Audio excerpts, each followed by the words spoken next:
Казакстандын экономикасы быйыл өсөт. Өлкөнүн ИДБсы 5,3%га жетет. Көрсөткүчтөрдүн өсүшү тууралуу Азия өнүктүрүү банкынын аналитиктери айтууда. Инфраструктурага мамлекеттик инвестициялар жана ресурстарды казып алуунун көлөмүнүн көбөйүшү болжолдоону жакшыртууга негиз болду.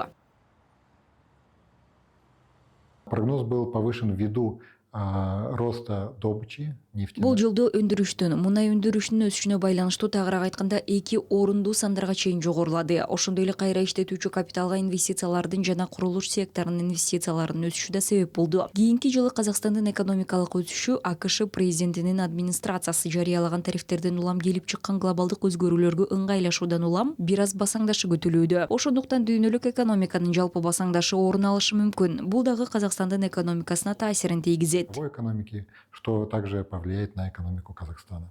Эскерте кетсек, Казакстандын ички дүң өнүмү өсүү болжолун башка каржы институттары да жакшырткан. Мисалы, Европа реконструкциялуу жана өнүктүрүү банкынын анализи боюнча, өлкөнүн экономикасы 2025-жылы 5,7%га чейин өсөт. Эл аралык валюта фондунун эсептөөлөрү боюнча 5%га чейин. Ал эми Евразия өнүктүрүү банкы ички дүң өнүмүнүн 5,5% деңгээлинде көбөйүшүн күтүүдө.